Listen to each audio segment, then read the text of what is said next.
So in this lecture today we will start up with bacteriology. ये CU का CCF curriculum के हिसाब से ये सेकेंड सेमेस्टर का सिलेबस है। तो ये second unit today we are going to learn second unit bacteriology का सेकेंड यूनिट। इसमें cultivation and culture of bacteria हम लोग स्पेसिफिकली पढ़ेंगे। तो कल्टीवेशन होता क्या है and culture. A microbial culture is a method of multiplying a microorganism by letting them reproducing। तो कल्चरिंग क्या होता है ना एक्चुअली, माइक्रोबियल कल्चर ये एक मेथड होता है जिसमें हम लोग सपोर्ट करते हैं माइक्रो ऑर्गेनिजम्स को through various mechanism, be it through medium, providing them medium, nourishment, nutrition, temperature, pH, everything what we can do we do so that the bacteria microorganisms can multiply as they through reproduction. अब इसका purpose क्या होता है, क्यों करते, क्यों ऐसा? ये इसलिए करते हैं ताकि हम we can isolate our desired bacteria. हम लोग अपने जो बैक्टीरिया को हमें पढ़ना है, जो हम चाहते हैं पढ़ने का, उसे हम लोग अलग करके उसे आगे स्टडी कर सके। Isolation of bacteria and estimate visible counts. उसको स्टडी कैसे करते हैं? उसका कॉलोनी मॉर्फोलॉजी को देखकर, उसका ग्रोथ का काउंट्स को देखकर।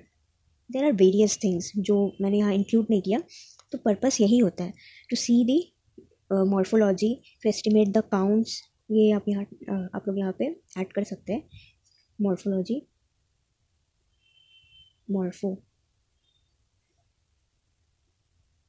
To see the morphology of the bacteria.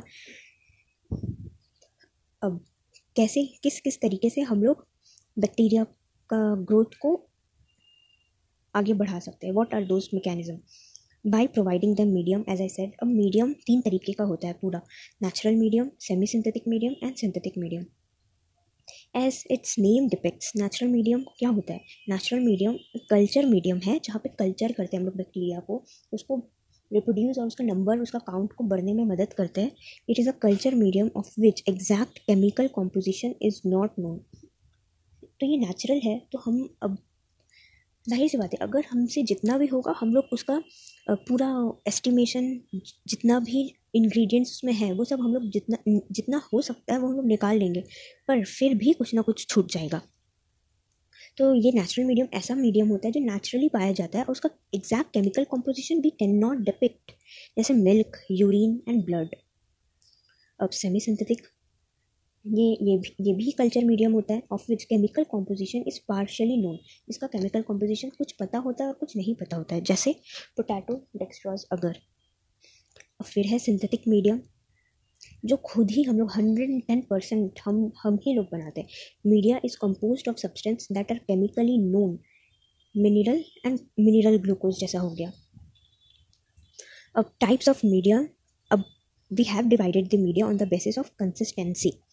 Media solid हो सकता है, सेमी सॉलिड हो सकता है और लिक्विड हो सकता है।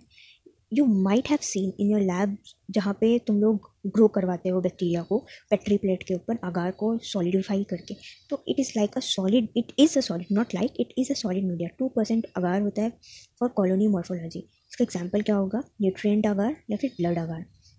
सेमी सॉलिड में आते हैं तो this are 0.5% agar motility medium.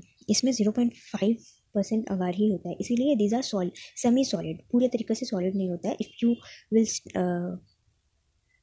You would give a bit pressure तो ये जो इनोक्यूलम लूप होगा या फिर कुछ भी होगा वो आराम से डिप हो सकता है। और यहाँ पे लिक्विड मीडिया देखिए, नो अगार फॉर यहाँ पे अगार यूज़ ही नहीं होता है, because we use agar to solidify the medium.